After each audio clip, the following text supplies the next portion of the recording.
lock-upin nyo na yan, pakulong nyo na yan, kulong nyo na! Teka lang po, kapaliwanag po kami. Hindi. Magpaliwanag ka sa presinto. Sige, kunin nyo na po yan, kuya, kunin nyo na! Teka lang po. Kalma, Rocha, kalma. Ma'am, may reklamo po si Rocha na kinidnap niya yung pamangkin niya. Meron bang kinidnap na dinala sa ospital? Teka muna, anong sinasabi nyo? May kaso ng kidnapping ito? Ma'am Morgana, wala po kami kinikidnap.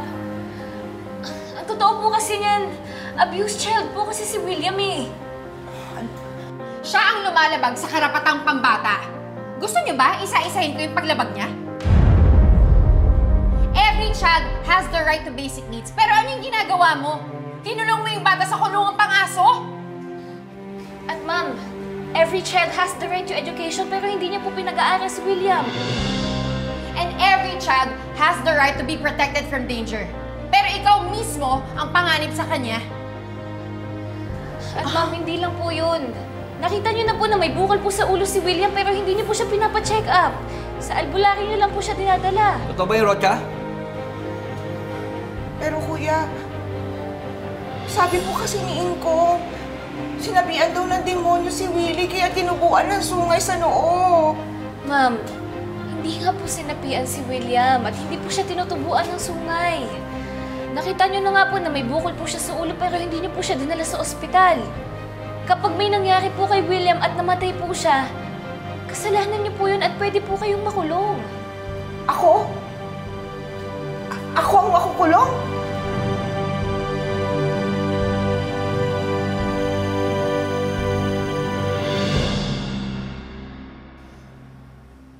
Lynette, huwag kang mag-alala. Hindi kita guguluhin. Just let me love you from the sidelines. Dahil hindi ko kaya mabuhay na wala ka.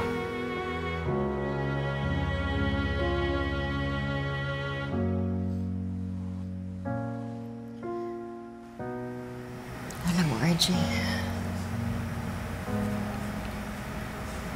meron nag-match sa akin sa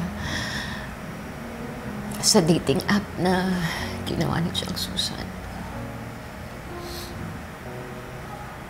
Pero wala akong interes.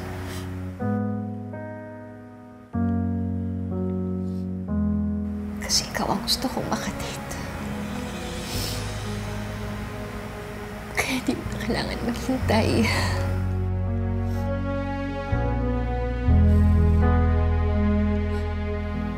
Kasi mula noon,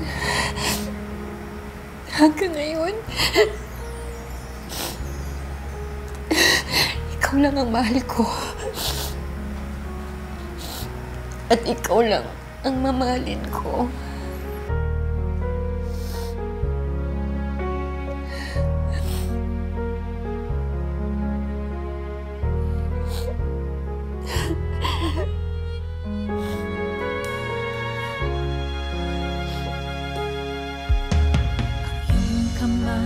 Sa'kin ay nagbigay kahulugan. Lumalaban ako upang ika'y gabayan. Lahat ng makakaya ay sa'yo ibibigay.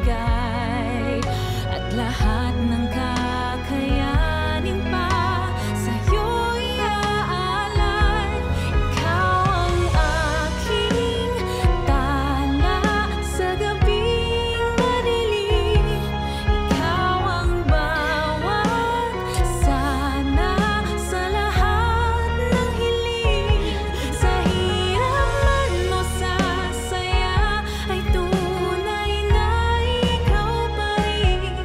Sagot sa aking dalangin. Pangakong habang buhay ay hindi pagkakawalan. Nandito lang ako habang ika'y Kulong. Teka muna. Mag-usap tayo. Bakit ako ang makukulong? Sige nga, bigyan mo kami ng rason kung bakit hindi ka dapat namin pakulong.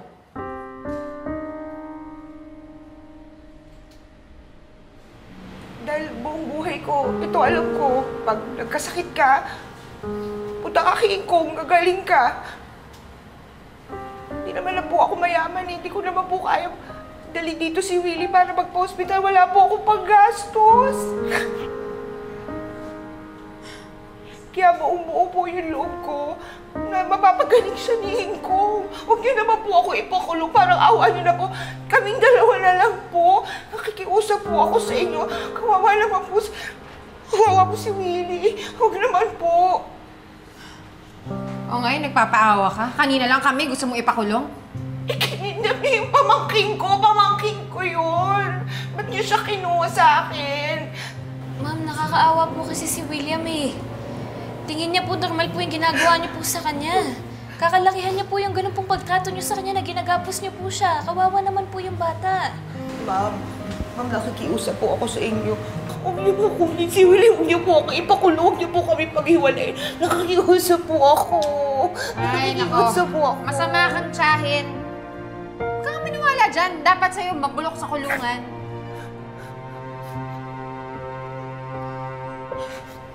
Ano, Annalyn? Maniniwala ka sa drama ng babaeng to? Ma'am, pasensya na po kayo pero sa ngayon po kailangan po namin i-turn over si William sa DSWD. Mga parang awa niyo na po. Huwag niyo po kunin sa akin yung pamangkin ko. Parang awa niyo na po. Huwag niyo po kami paghiwalay. Please po. O sige, mamili ka. Makukulong ka or dadali namin siya sa DSWD. Mas capable sila na alagaan yung pamangkin mo.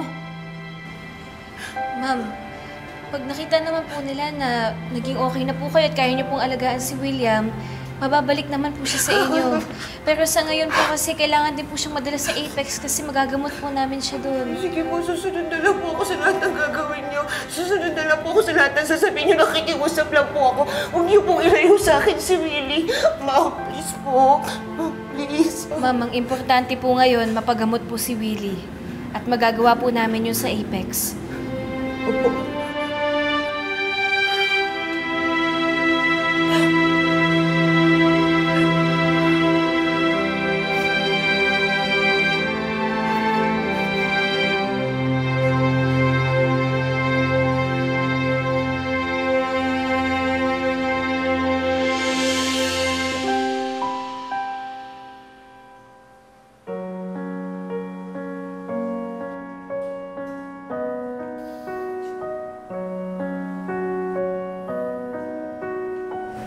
Anong pinagdasal mo? Humingi lang ako ng basbas para sa atin. Tinawagan ko pala si Annalyn. Sabi ko sa kanya na puntahan niya tayo dito.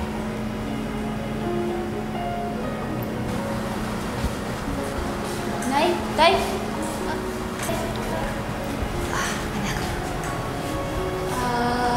Pinatawag niyo daw po ako. Bakit po? Meron sana kasi kaming gustong sabihin sa'yo. Ano po yun? Kami na ng nanay mo, anak. Po!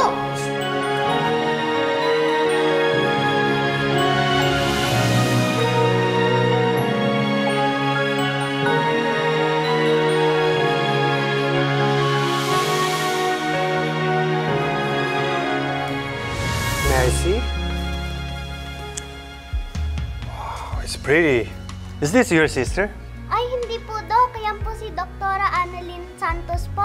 Idol ko po siya. Idol? Really, why? Because she's smart, brave, caring, and kind. And she's very beautiful. Actually, I just want to ask you something about Dr. Santos. Why are you asking, Dr. Kim? Because I like her. Yun din ending na. Di ba? Tumigil na kayo. Baka mamaya may girlfriend yan. Eh, paano kung wala? Grabe ka naman, Lynette. Hindi mo ba alam na may girlfriend na itong ka-holding hands mo? Ganyan ka ba kalandi? Ma'am Morgana, hindi niyo po ba alam? What? Si Doc RJ at si Lynette, sila na. What?